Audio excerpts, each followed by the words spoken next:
Meus amigos, vamos conversar hoje a respeito da parábola do filho pródigo. É uma parábola interessante que está nos evangelhos, no capítulo 15 do Evangelho de Lucas.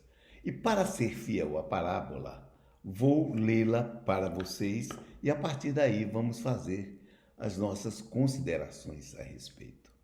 Porque ela diz muito a todos nós. Se não, vejamos. Parábola do filho pródigo, Lucas 15. E disse, claro que Jesus está dizendo, um certo homem tinha 2 filhos, e o mais moço disse ao pai, Pai, dá-me a parte da fazenda que me pertence. Ou seja, ele está querendo antecipar a herança dele. E ele repartiu por eles a fazenda, pelos 2 filhos, portanto, e poucos dias depois o filho mais novo, ajuntando tudo, partiu para uma terra longínqua e ali desperdiçou a sua fazenda, ou seja, a sua fortuna, a sua parte da fazenda, vivendo dissolutamente. E havendo ele gastado tudo, houve naquela terra uma grande fome e começou a padecer necessidades.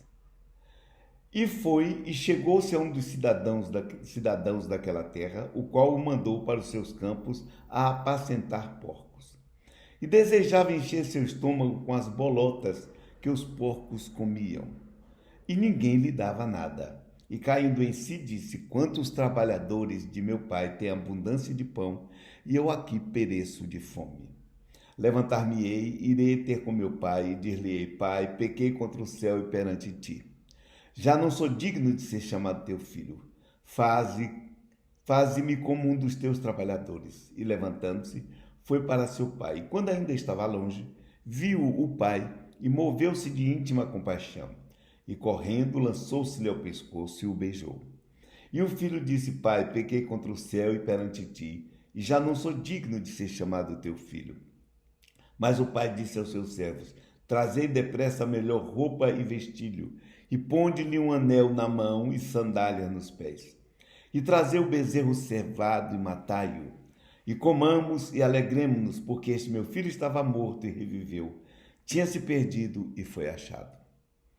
E começaram a alegrar-se, e o seu filho mais velho estava no campo. E quando veio, chegou perto da casa, ouviu a música e as danças, e chamando um dos servos, perguntou-lhe o que era aquilo. E ele lhe disse, veio teu irmão e teu pai matou o bezerro cevado, porque o recebeu são e salvo. Mas ele se indignou e não queria entrar. E saindo o pai estava com ele, mas respondendo-lhe, disse ao pai, mas respondendo, ele disse ao pai, eis que te sirvo há tantos anos, sem nunca transgredir o teu mandamento, e nunca me destes um cabrito para alegrar-me com os meus amigos? Vindo, porém, este teu filho que desperdiçou a tua fazenda com as meretrizes, mataste-lhe o bezerro cevado. E ele lhe disse, filho, tu sempre estás comigo e todas as minhas coisas são tuas. Mas era justo alegrarmos-nos e regozijarmos-nos, porque este teu irmão estava morto e reviveu, tinha se perdido e foi achado. É bastante interessante esta parábola. Por quê? Porque, inclusive, ela deu a crença na Idade Média a uma forma religiosa de expressão que dizia que Deus guardava debaixo do seu trono, com todo carinho, os pecadores arrependidos. E isso veio dessa parábola. E tem um significado interessante. Vejam só, primeiro ponto. Um homem tinha 2 filhos, um mais velho e um mais moço. E esse mais moço reivindicou a parte dele da herança. E aí vocês poderiam perguntar, por que não foi o mais velho que fez isso? Porque ele é mais ajuizado? Porque ele é mais responsável? Era uma pessoa correta? Não. Eu nunca discutirei se ele era correto ou não, porque é o que tudo indica na parábola, ele o era. Mas o problema dele não sair não pedir herança para ir embora, e o segundo pedir para ir, era por um pequeno detalhe. Na lei mosaica, o filho primogênito não podia sair de casa, porque ele era quem substituía o pai nos impedimentos dele. Se o pai viajasse, ele tinha que tomar conta. Se o pai morresse, ele tinha que assumir todo o negócio, toda a família, e agir como o pai. Então, ele não saiu porque não quisesse. Ele não saiu porque não podia. Se ele queria interiormente ou não, não é impossível se discutir, porque não é dito na parábola. Mas, analisando de fora, histórica e sociologicamente, eu posso dizer a vocês ele não poderia sair. E a coisa morreu aí. É a mesma coisa que Jesus Cristo, que era primogênito, não podia ir para lugar nenhum. O pessoal disse, foi viver entre os essênios, foi para não sei, conversa fiada. Total conversa fiada. Mentira, inclusive, dizer-se que Jesus tem lá na Índia uma estátua, coisa nenhuma. Papo furado, tudo isso é conversa fiada de gente que quer aparecer ou ganhar dinheiro nas costas dos tolos. Mas voltando à parábola, já o filho mais novo não tinha maiores compromissos, ele podia sair, podia para onde quisesse. E ele o fez. E pediu ao pai que adiantasse a herança dele. E saiu, e vocês viram que ele começou a baderna. Entrou na baderna, conseguiu amigos, pagava para todo mundo com certeza, estourou toda a fortuna que tinha conseguido, o dinheiro que tinha levado. E começou a passar fome, porque naturalmente, quando o dinheiro acabou, os amigos sumiram, porque normalmente é assim. Né? E ele começou a passar fome, foi pedir emprego, foi cuidar de porcos. Olhem bem, o judeu é proibido de comer porco. Na Judeia, naquilo que era dos judeus, não se criava porcos. Mas na Decápolis se criava, tanto que Voltaire comete um erro histórico no seu vocabulário filosófico, quando ele faz uma crítica àquela passagem em que Jesus cura o obsidiado gadareno e os espíritos entram nos porcos. Ele diz, porque não havia criação de porco na Palestina. Diz, sinto muito, Voltaire, você é um grande filósofo, mas ignorava um pequeno detalhe. A Decápolis, do outro lado do lago de Genezaré, eram cidades gregas, e os gregos comiam porcos sim, e gostavam. Eu devo ter sido até morado naquela região, porque eu sempre gostei de carne de porco. Tá? Então Voltaire errou redondamente nessa colocação, por desconhecer as questões históricas da época. Por incrível que pareça, também não tinha meios de ter o conhecimento que nós temos hoje.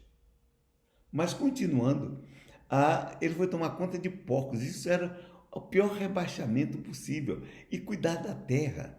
Quem lidava com porcos, com animais, era sempre considerado inferior. Vejam, por exemplo, no Evangelho do próprio Lucas e de Mateus, quando Jesus nasce, que vêm os pastores para reverenciá-lo, porque viram uns espíritos que apareceram. Isso é simbólico, porque os que lidavam com a terra, com os animais, eram considerados pessoas imundas, verdadeiros párias. Né? Na escala social, eles eram desprezados. Então, esse é um ponto. E esse menino, depois de passar certas coisas, espera aí, eu estou passando fome e necessidade, eu vou voltar e pedir a meu pai emprego. Eu não tem que cuidar de mim, não tem necessidade, e eu vou pedir um emprego a ele. E quando ele chega, seu pai vê de longe, vai ao encontro, fica alegre e feliz. Não se preocupa com o que ele fez, com o que ele deixou de fazer, se pegou o dinheiro, jogou fora, nada. Simplesmente o aceita. E ele pede perdão, é claro. Pequei contra os céus e contra ti. Ele reconhece o erro. E em reconhecendo o erro, ele se coloca à disposição do pai para ser um empregado. Mas o pai, pelo contrário, trata como filho, o recebe como filho, faz uma festa, manda colocar nele os melhores vestidos, quer dizer, o recebe na condição de filho. Não na condição de herdeiro, mas na condição de filho. E faz festa. Agora, o interessante é que o que ficou em casa, o que era direitinho, o que era certo, apresenta uma questão que normalmente acontece com os filhos, que tem com irmãos, que é um ter ciúme do outro. Quando o pai ou a mãe faz mais por um filho, o outro reclama. Eu já vi isso, inclusive, numa família, que o pai deu alguma coisa à filha, aí o irmão reclamou, não, se deu ela, tem que dar para mim, tem que dar os dois. Eu digo, não eram filhos de Djalma, mas tudo bem, o problema é outro. Ele ficou chateado, vou brigar com o pai, nunca mataste uma novilha para mim, para eu comer com os meus amigos. Mas peraí, ele estava em casa, ele podia pedir, não pediu porque não quis. Ele era com ciúme. Vocês diriam assim, mas se eu fosse irmão dele, eu também ficaria. Sim, ficaria por quê? Porque você estaria também na mesma posição dele, morrendo de ciúme, porque o pai fez por ele. Mas se ele errou, e daí? Você é tão a santidade em pessoa? Você vai condenar os outros? Porque ele não fez o que o outro fez, não fez porque não quis. Aliás, não fez ele, não fez porque não podia. Não ia responder porque não quis. Então, mas ele tinha tudo na mão. O outro gastou tudo e ficou sem nada, mas ele ficou com tudo. Na parábola não diz que o pai restitui a ele, porque inclusive isso não seria justo, mas o recebe como filho e ele naturalmente a partir daí já não é mais um herdeiro, mas pode ter condições de se recuperar. O que o pai oferece ao filho que desperdiçou tudo foi justamente a possibilidade dele se recuperar. Já o filho que ficou em casa não tinha problema, era tudo dele. Já que o outro não tinha mais a herança, ele era o dono. E se recuperar como? Trabalhando. Vai trabalhar, como todos os outros empregados, vai ter comida, e o pai poderá pagar-lhe, inclusive, um salário. Tudo bem. Mas não vai dar ele as mordomias de filho, sim, porque ele vai ter acesso ao casa, vai ter seu quarto, tudo certo. Mas não terá mais a condição de herdeiro efetivo, porque tudo agora pertence ao irmão dele, aquele que ficou em casa e que tinha de ficar. Agora, o interessante, essa parte aí de dar a oportunidade, é aí que a doutrina espírita ganha de muitas religiões, e principalmente das religiões cristãs, de uma forma geral. Porque, vamos dizer, se esse filho pródigo, que normalmente somos nós, quando dilapidamos existências, não gastando dinheiro nem com meretrizes, mas podemos dilapidar sem fazer nada, fazendo tudo errado daquilo que poderíamos e deveríamos fazer. Se nas reencarnações nós não aproveitamos a encarnação para crescer, jogamos fora, desperdiçamos oportunidade, tudo bem, isso nós estamos sendo filhos pródigos nesse sentido. Mas sempre uma oportunidade nos é dada. A reencarnação é uma oportunidade concedida de recuperação. Quem já evoluiu e vai evoluindo, tudo bem, já está numa boa. Mas aquele que, por incúria, por inépcia, por qualquer circunstância, não conseguiu desenvolver-se, terá sempre a oportunidade de se desenvolver. Mas a parábola ainda tem um outro aspecto que nós devemos ressaltar. O aspecto é o seguinte: a pessoa que erra, o que acontece com ela? Ela vai cair na lei de causa e efeito. Ela vai ter que resgatar o crime cometido. Ele vai ter que pagar o que fez. Sinceramente, hoje em dia, eu não acredito nisso. Eu acredito sim que todos nós, ao cometermos determinadas atitudes, nós sabemos que essa atitude foi errada. E em sabendo que foi errada, o nosso inconsciente, ele nos cobra disso. Não tem a menor dúvida. O nosso self, a imago Dei em nós, nos cobra. Ou seja, somos nós que nos cobramos, não os outros. Então, nós, como filhos pródigos, muitas vezes criamos nossos castigos. Por quê? Porque, no fundo, nós sabemos que foi errado. Ele já estava começando a ser castigado quando gastou tudo e passou fome, começou a passar fome. Muitos de nós, e esse menino apresenta uma condição de puer eterno, ele parece aquele adolescente alucinado que acha que pode tudo. Ele tomou uma grande lição. A lição que a vida sempre dá, porque a existência é para isso, para aprender.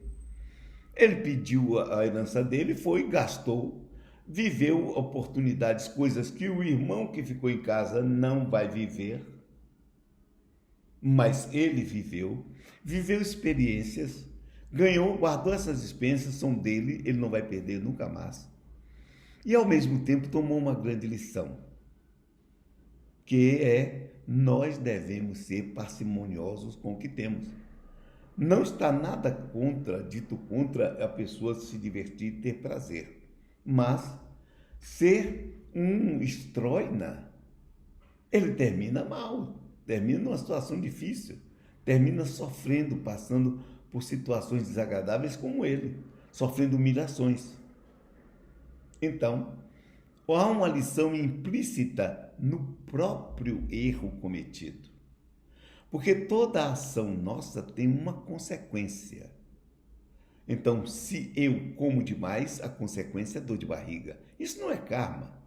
Isso é simplesmente uma condição, inclusive física, e uma lição que o organismo dá. Diz: olha, coma, mas coma com moderação. Tenha cuidado com isso.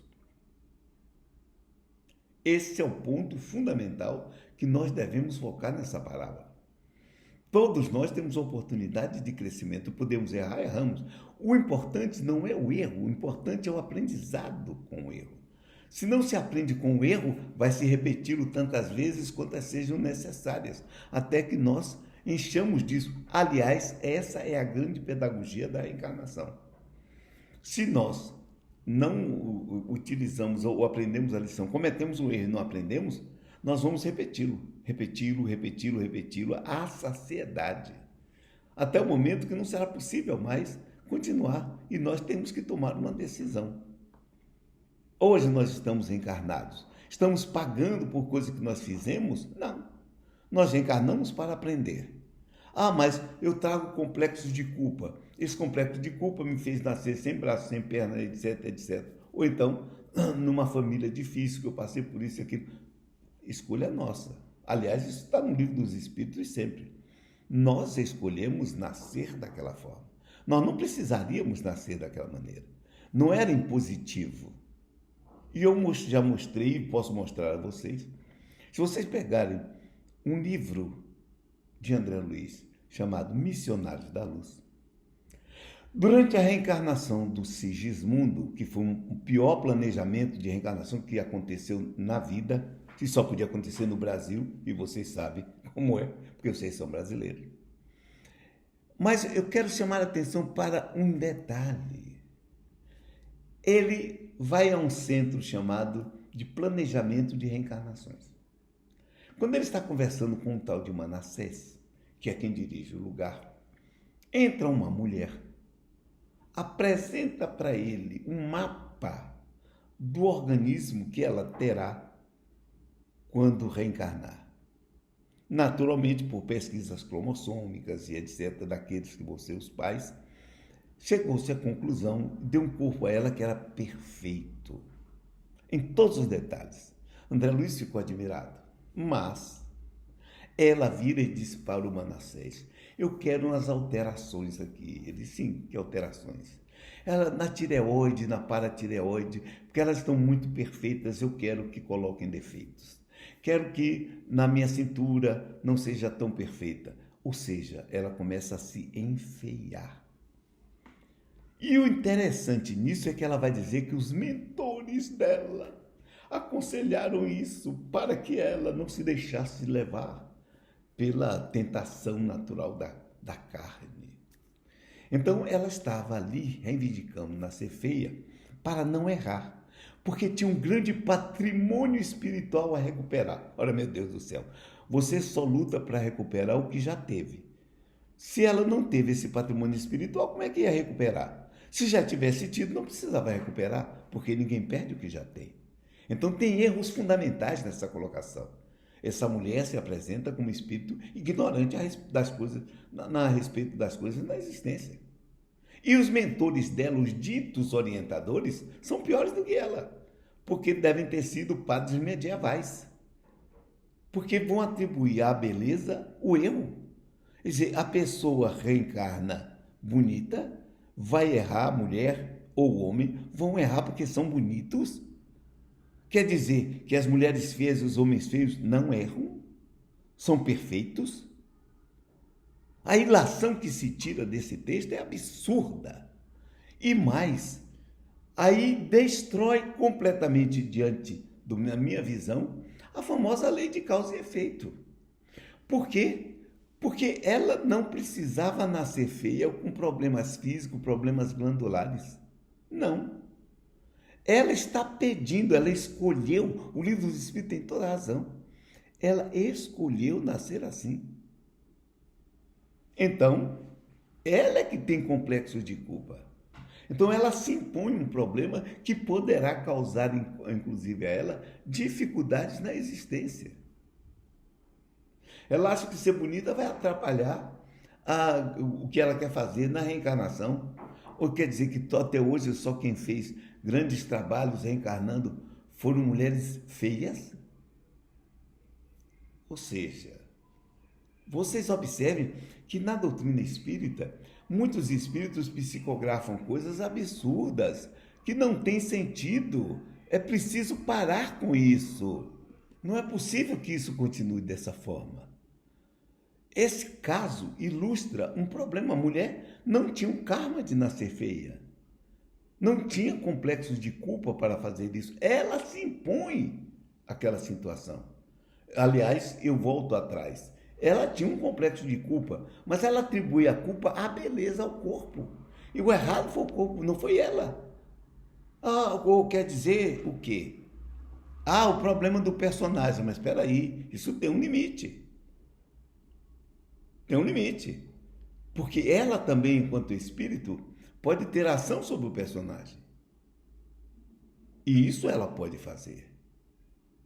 Então, se ela não tem e quer criar uma situação em que o personagem dela vai começar a passar problemas, porque ela vai renascer como mulher. Vai começar, se ela tiver irmãs, uma irmã mais bonita, ela já vai adquirir um complexo com isso. Ela pode se tornar uma pessoa amargurada. Então, em vez de ser bonita e fazer o que deveria fazer, ela pode ser uma pessoa frustrada. As irmãs podem casar bem e ela ficar frustrada por causa disso. E aí será uma pessoa amargurada, poderá fazer o que ela quiser, mas terá amargura, não gostará do seu corpo, terá uma série de atitudes. E se fosse hoje em dia, estava fazendo operação plástica, todo dia no médico, fazendo isso, fazendo aquilo, e aí poderia atrapalhar muito mais o que ela queria fazer. É esse problema que tem que ser levado em conta entre nós espíritas. A parábola do filho pródigo está dizendo isso. Está dizendo que nós temos sempre a oportunidade de recuperação. Agora, para recuperar, não precisamos estar passando por sofrimentos intensos. Você veja, ele começou a sofrer, mas o que foi que o filho pródigo fez? Vou pedir a meu pai perdão e vou pedir que ele me empregue como um funcionário dele. Ou seja, tem sempre uma oportunidade de recuperação. E que não precisa ser uma recuperação através de circunstâncias dolorosas. Claro que terão restrições. Naturalmente, ele vai ter que conviver dentro de casa com o irmão todo dia, dando uma cacetada nele. Porque você fez isso, porque você fez aquilo. Como, aliás, os irmãos fazem normalmente entre si, tornando muitas vezes, felizmente tem alguns que não, desgraçada a vida do outro irmão. Sempre jogando na cara o que ele fez de errado, o que etc, etc. Então, ele ainda iria passar por isso. Uma consequência natural da atitude dele. Mas ele aprendeu, ele tomou uma lição. Agora ele será um indivíduo, pode-se pensar, muito mais comedido. Ele já sabe o que acontece com pessoas que, quando gastam tudo que tem, como dizia minha mãe, a pedir vem. Ele gastou tudo que tinha. Então é nós que temos que começar a trazer essa parábola para si. O pai aí, naturalmente, representa Deus. Deus dando sempre a oportunidade. Nós, no passado, já cometemos quantos crimes? Quanto nós desperdiçamos de recursos? E agora nós voltamos, muitas vezes com dificuldades, mas tendo sempre uma possibilidade de recuperação. E outra coisa que é chamada a atenção e que eu retorno à mulher que pede para modificar a forma física com que na qual ela iria reencarnar. Os espíritos escolhem a reencarnação para reencarnar o que eles querem, ou consciente ou inconscientemente. Não é um problema de uma lei de causa e efeito agindo naturalmente, não. Somos nós que fazemos a escolha. Como aqui também, consciente ou inconscientemente, nós escolhemos. Mas é um problema de circunstâncias, ok, mas a escolha é nossa. Entrar em depressão é uma escolha nossa. Mas uma pessoa que entra em depressão não é porque quer. Quem disse a você? Quem disse a você? Quando a pessoa sente a síndrome da depressão, os sintomas da depressão, ela pode começar a trabalhar isso. E o que é uma depressão? É uma insatisfação com a existência, insatisfação com a vida. Então, o que é que a pessoa tem que fazer? Ir buscar a orientação necessária para isso. Mas o que é que nós fazemos? Não queremos. Não queremos, nós começamos por complexos diversos, a evitar a nossa própria recuperação. E criamos problemas sérios. Carl Gustav Jung conta o caso de um indivíduo que aos 20 anos entrou numa depressão. Aos 40 anos, ele se recupera da depressão. Aí ele entra num problema maior. Por quê? Porque ele começa a ver que perdeu 20 anos da existência dele. Se ele fosse espírita, podia dizer, vou recuperar na outra existência. Mas, naturalmente, não era. Devia ser um protestante luterano suíço. E ele perdeu 20 anos dessa existência. Provavelmente devem ter entrado dentro da depressão. Ou ter uma vida infeliz daí para frente. Em vez de ter uma visão positiva. O filho pródigo teve uma atitude positiva. Eu vou buscar me recuperar. Eu vou buscar onde eu posso ter uma recuperação. Vou chegar lá, meu pai pode me dizer muita coisa, pode me castigar, tudo bem. Eu vou aceitar porque eu errei. Fim. Eu aceito as consequências do meu erro, que é a atitude correta. Eu erro, eu aceito as circunstâncias do meu erro. Observe que o filho pródigo, quando pegou a herança, ele achou que o bom era fazer o que ele ia fazer. Naquele momento era o máximo, ele estava feliz, ele iria viver o que ele às vezes pode ter ouvido dos outros, sei lá. E foi e fez, atendeu a seus anseios, viveu. Nós podemos à distância dizer ele errou, não errou, não importa. Ele escolheu fazer aquilo. Então a escolha é dele. Ele tinha um direito. Porque nem Deus tem o direito de nos impedir de errar. Agora, nós temos essa condição de nos impedir de errar. Mas muitas vezes, e quase sempre, se não sempre, nós precisamos do erro para aprender. Só aprende quem erra. É aquela colocação que Jung faz em Memórias, Sonhos, Reflexões. Muito interessante, inclusive. Adão foi colocado no paraíso, imagem e semelhança de Deus. Depois Deus resolveu dar uma ajudadora a ele, criou Eva, tirou a costela, Adão não tinha pedido, fez a Eva e botou lá com Adão. Os dois nem sabiam que estavam nus, quer dizer, eram animais. Um animal não sabe que está nu. Mas Deus criou uma cobra e colocou lá. E a cobra era, uma criatura malévola. uma criatura malévola. Tem até uma piada que eu não gosto na doutrina espírita, que diz que era o espírito da primeira sogra que iria reencarnar. Eu não acredito nisso e não acho que devamos levar isso a sério. Porém, era uma pessoa ruim, a cobra. Tanto que faz com que Eva erre.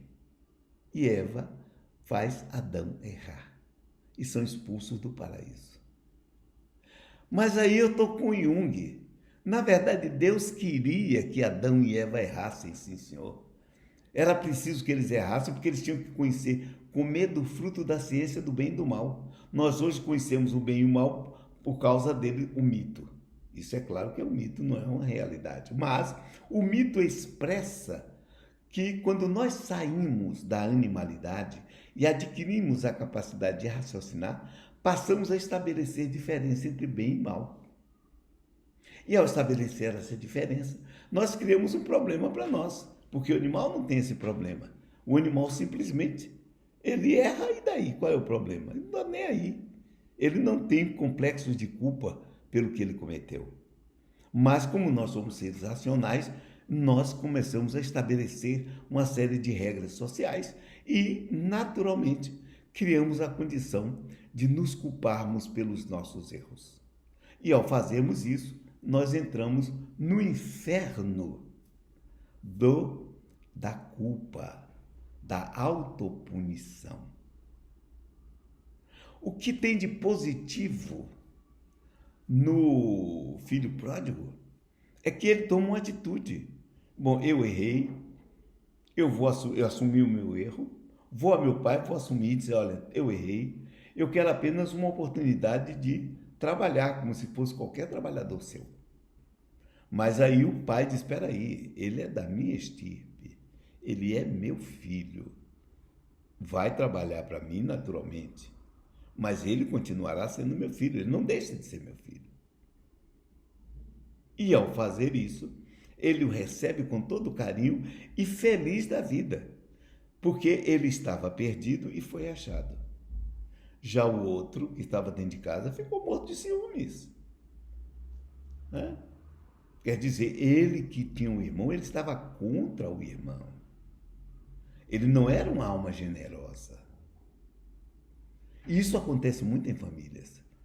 Quando o irmão erra, muitas vezes, felizmente existem exceções, os outros vão condená-lo o tempo inteiro.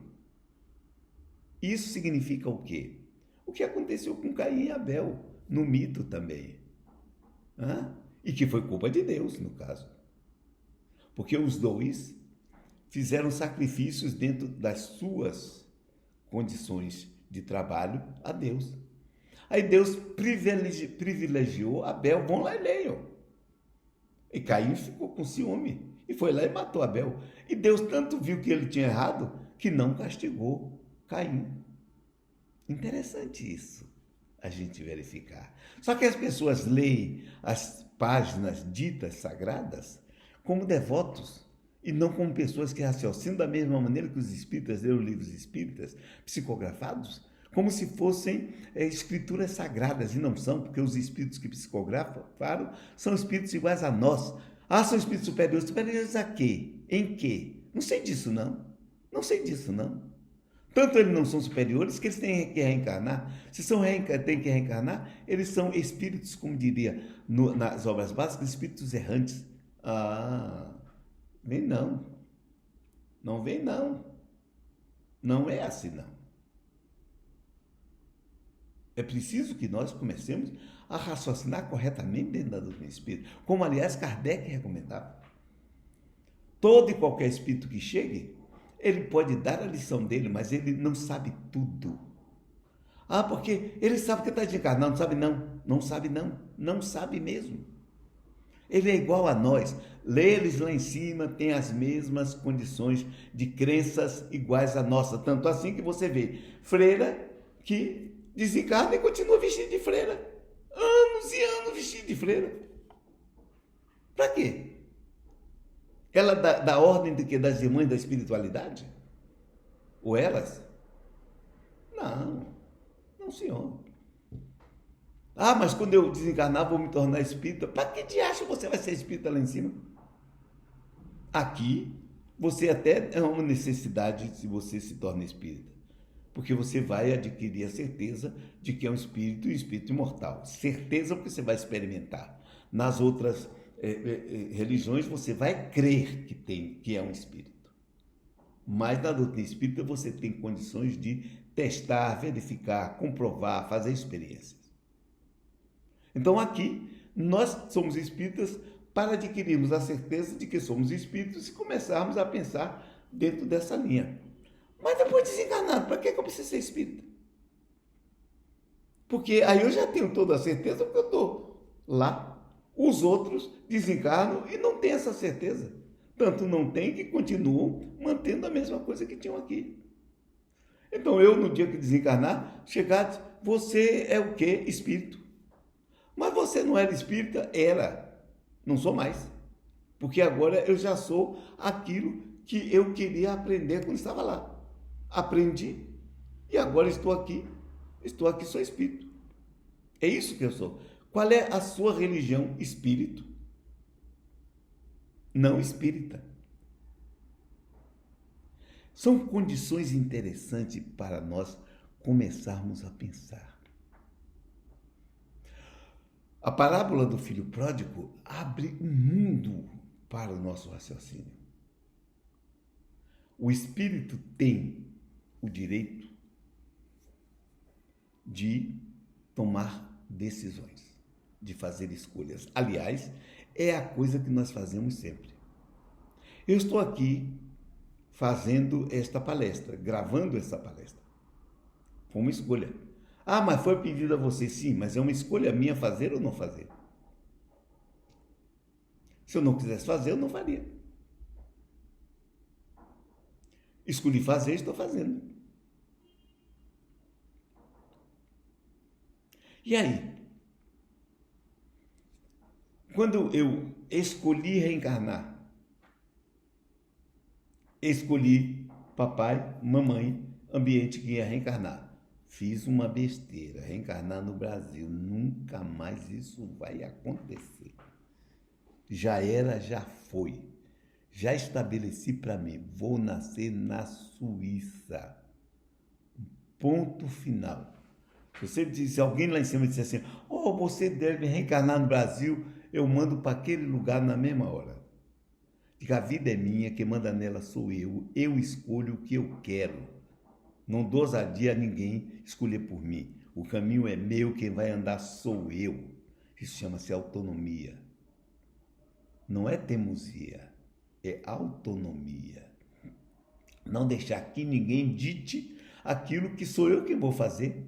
Como é que a pessoa para mim diz assim, vá por aquele caminho e não me diz o que tem no caminho? E eu vou, quebro minha cara mais adiante. Eu que escolho, porque se eu quebrar a cara, quer ver porque eu quis, porque a escolha foi minha. Eu não tenho ninguém para culpar. É uma coisa interessante isso, não é? Eu vejo, inclusive, em terapia, quantas pessoas já chegaram para mim e me disseram, mulheres naturalmente nesse caso, Djalma, eu engravidei, eu não queria engravidar agora. Você acha que eu devo abortar? Eu não acho nada, não é problema meu. O corpo é seu, a vida é sua. Alguém pode dizer para mim, mas você devia dizer para mim, isso é um crime. Eu? Não. Não tenho esse direito de estar dizendo isso para ela, não. Porque se eu disser isso, eu estou interferindo na vida dela. E eu não quero saber disso. Porque amanhã ou depois ela vai dizer assim, isso aconteceu comigo porque você... Não, não vai não. Eu digo, o que você escolher, você terá o meu apoio. Agora a escolha é sua, assuma aquilo que você quer. Foi você quem foi irresponsável a ponto de engravidar. Fez sexo irresponsavelmente. Então, é você quem vai fazer. Como você fez a escolha de fazer o sexo irresponsável, você também vai fazer a escolha do que você quer. Eu não quero essa responsabilidade para mim, nem tenho esse direito. Eu não sou palmatória do mundo. Eu não sou o salvador. É o que nós precisamos aprender, o que é problema meu, o que é problema seu. No máximo, quando alguém pode perguntar a você alguma coisa, você diz assim, ó, o que você vai fazer? Eu não sei. Se fosse eu, poderia fazer isso. E eu diria poderia, porque nós não sabemos. Uma vez, uma mulher que teve um filho assassinado, ela me procurou, eu levei para o centro, nós começamos a trabalhar no centro. Eu comecei a orientá-la e, no momento, vamos orar pela pessoa que assassinou seu filho. Aí ela ficou assim, mas começou a orar também. Tá? Aí um dia eu disse assim, que tal perdoar a pessoa que assassinou seu filho? E ela me perguntou, você faria isso? Não. Eu disse, provavelmente não. Mas Jesus mandou que nós perdoássemos. É Ele, o problema é com Ele, não é comigo. Eu não sou seu modelo. Mas eu fui sincero. Por que eu fui sincero? Porque eu não admiti que eu iria perdoar, primeiro porque eu nunca passei por essa situação. Eu nunca tive um filho assassinado. Como é que eu vou chegar para os outros? Não, você deve perdoar, porque não sei o que, não. Eu sugeri. E foi bom para ela, porque ela conseguiu fazer isso e se libertou.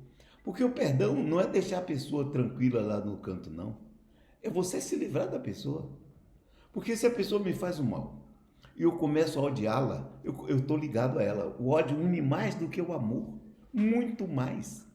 Muito mais do que o amor. Às vezes o ódio é tão forte que nós não conseguimos nos libertar da pessoa que odiamos.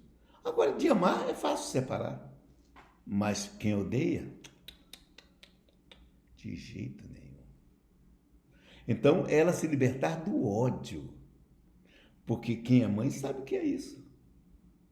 O que é ter um filho assassinado. Ela se libertar. Ela não ficar presa àquela pessoa ruim que assassinou o filho dela. Essa pessoa que se esborou e lá por longe. Não é por virtude isso, não. Eu não estou colocando isso para vocês como uma virtude que deve ser levada em conta para você alcançar o reino dos céus, não. Eu não me vingo de quem me faz o mal e eu não quero sentir ódio dessa pessoa porque eu não quero ser igual. Se a pessoa não presta e eu ajo da mesma forma com ela, eu também não presto e eu não quero isso. Eu quero que ela seja a única pessoa que não preste. Então, não é virtude, não. Eu não quero alcançar o reino dos céus com isso, não. Não me interessa isso. Me interessa, sim, não estar ligado a uma desgraça que me prejudica. É isso. Então vocês vão dizer assim, então isso não é virtude. Eu não estou procurando ser virtuoso. Eu estou procurando não ter problemas para mim. Eu não quero ser igual à pessoa que me prejudicou. Ela vai se pipocar nas profundas dos infernos, sozinha. Eu estarei solto. Completamente solto.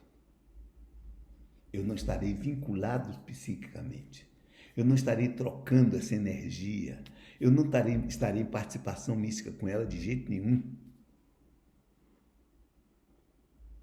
Aí é que a gente se livra da pessoa. Como eu não quero ser igual, ela vai para longe. Se vem na minha cabeça, eu começo a fazer até uma imaginação ativa muito interessante. Se tem uma pessoa que está o tempo todo na minha cabeça porque me prejudicou e eu estou começando a sentir raiva, toda vez que aparece a imagem eu vejo um fogo pegando e destruindo a fotografia, a imagem que está na minha cabeça. Isso passa, de repente. Eu não estou nem pensando, vejo até a figura, vejo a foto, estou nem aí. Não me diz nada. Se eu me livrei. Este é o ponto. E é um aprendizado que a gente faz.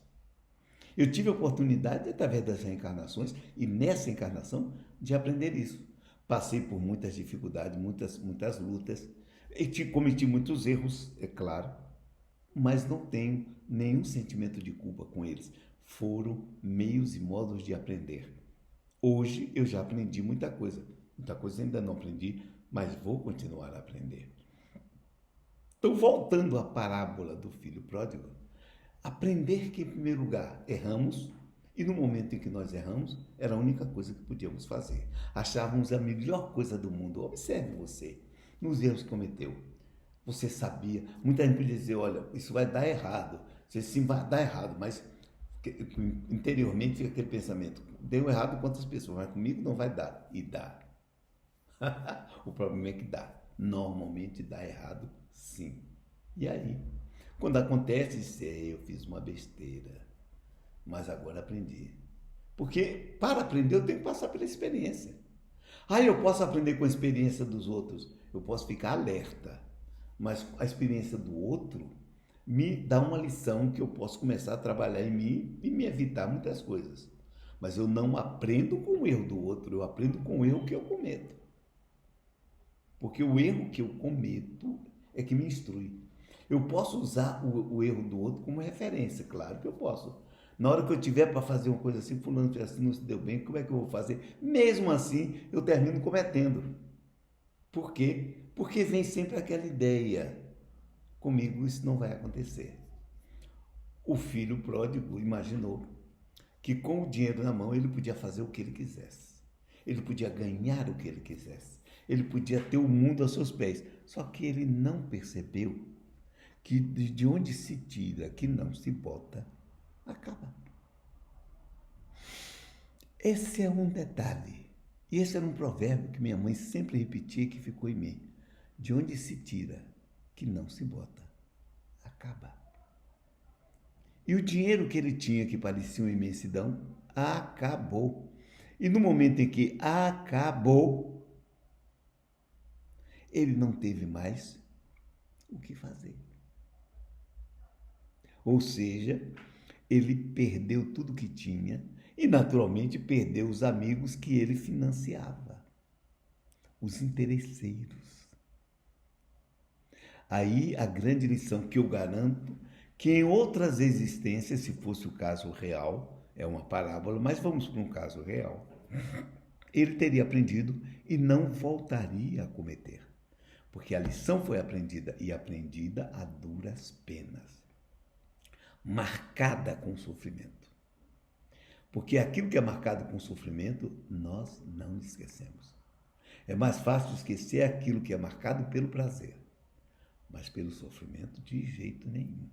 Tanto assim que é muito mais fácil nós nos lembrarmos dos erros passados do que dos acertos passados. Vejam as pessoas que entram em depressão. É porque elas estão sempre valorizando o passado. Eu vejo pessoas que quando vão fazer terapia só falam no passado. Você diz, mas é para falar no passado comigo? Não. Minha terapia vai ao passado rapidamente para eu entender o que aconteceu com a pessoa, mas daí para frente é o que vamos fazer. Vamos fazer. O que é que você vai fazer daqui para frente? Tal coisa foi errado? Foi. Você aprendeu a lição? Sim. O que é que você vai fazer daqui para frente? Esse é o ponto. A proatividade. E quando nós nos dispomos a isso, a vida nos oferece possibilidades, sim. Nos oferece e oferece mesmo. É aquele caso do filho pródigo. Deus, como eu dizia, como falavam as pessoas na Idade Média, que aliás é até um estudo de Jung sobre isso, recebe, coloca, guarda debaixo do seu trono com todo carinho os que erraram e se arrependeram. Os pecadores arrependidos. Esse daí teve muito mais possibilidade, o filho pródigo, do que o que ficou em casa. Ele sabe coisas que o que ficou em casa nunca vai saber.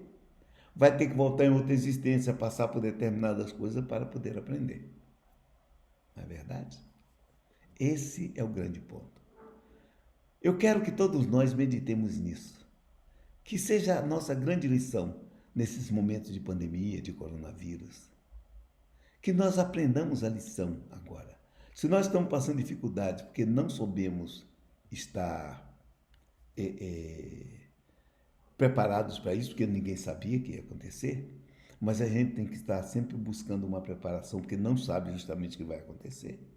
Mas fomos apanhados muitas vezes de calça curta, mas temos que aprender a lição.